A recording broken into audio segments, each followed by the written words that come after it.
हर साल जब बरसात का मौसम धीरे धीरे खत्म होने लगता है और आसमान साफ हो जाता है, तब भारत के हर कोने में परिवार एक गहरे आध्यात्मिक समय के लिए तैयार होते हैं। वो है पितृपक्ष, यानी वो पक्ष जो अपने पुरखों को सम्मान देने के लिए अर्पित होता है।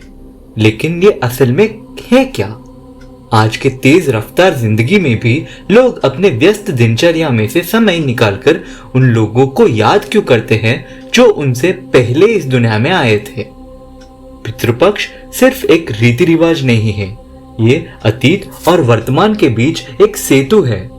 ये एक ऐसा समय है जब हम कृतज्ञता व्यक्त करते हैं, आशीर्वाद मांगते हैं और अपने प्रियजनों की आत्माओं को शांति में स्थापित करते हैं, जबकि हम जो जीवित है उनके ज्ञान और मार्गदर्शन से जुड़े रहते हैं। पितृपक्ष हिंदू पंचांग के अनुसार आमतौर पर भाद्रपद या अश्विन के महीनों में 16 दिनों तक मनाया जाता है।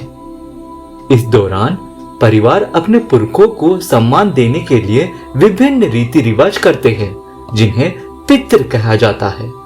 माना जाता है कि इस समय में गुजर चुके पूर्वज धरती पर आते हैं और अपने वंशजों से दिए जाने वाले भोग, जल और प्रार्थना के इंतजार करते हैं। पिंडदान और तर्पण जैसे रीति रिवाज करते हुए परिवार अपने प्यार, सम्मान और कृतज्ञता को व्यक्त करते हैं और अपने पुरखों की आत्मा को पोषण देने के लिए भोजन, जल और प्रार्थना अर्पित करते हैं। पुरखों को सम्मान देने के लिए परंपरा रामायण में पहली बार शुरू हुई है। जब भगवान राम अपना वनवास पूरा करके अयोध्या लौट आए, तब उन्होंने अपने पिता राजा दशरथ को याद किया, जो उनके वनवास के दौरान स्वर्गलोक को प्राप्त हो गए थे। गहरी प्रेम और श्रद्धा के साथ राम ने पिंडदान किया, जिसमें चावल के गोले, तिल और जल को अपने पिता की आत्मा को अर्पित किया। इस क्रिया से दशरथ जी को शांति और आध्यात्मिक तृप्ति प्राप्त हुई। राम का ये उदाहरण वंश परंपरा में फैल गया, जिसे परिवार अपने पुरखों को सम्मान देने के लिए प्रेरित हुए। धीरे धीरे ये परंपरा पितृपक्ष के नाम से मशहूर हो गई, एक पवित्र समय जब हम अपने गुजर चुके प्रियजनों को याद करते हैं और उनका सम्मान करते हैं। पहले के समय में जब संचार और यात्रा के साधन सीमित थे, तब पीढ़ियों के बीच संबंध इन रीति रिवाज से बनाए रखना जरूरी था। पितृपक्ष को करने से परिवार दूर होने पर भी आध्यात्मिक रूप से जुड़े रहते हैं। शास्त्रों में लिखा है कि भोजन और जल देने से पुरखों को शांति मिलती है और वे उच्च लोकों को प्राप्त होते हैं, दुख से मुक्त होते हैं।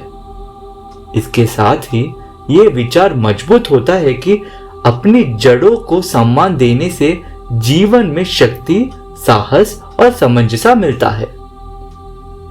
सबसे महत्वपूर्ण रीति रिवाज 2 चीज है।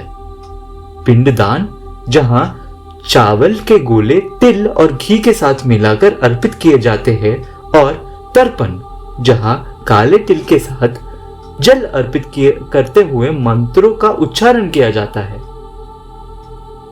ये रीति रिवाज आत्माओं को पोषण और सांत्वना देते हैं, साथ ही परिवार को शुद्धि और आध्यात्मिक संबंध प्रदान करते हैं। इनके अलावा कपड़े, फल और भोजन भी अर्पित किया जाता है, अक्सर पुरोहितों के माध्यम से, जो गुजर चुके पुरखों का प्रतिनिधित्व करते हैं। आज के दौर में भी परिवार इस रीति को श्रद्धा के साथ मनाते हैं। कुछ लोग गया, हरिद्वार या प्रयागराज जैसे पवित्र स्थानों पर यात्रा करते हैं, जबकि कुछ लोग घर से सरल रूप में पूजा करते हैं।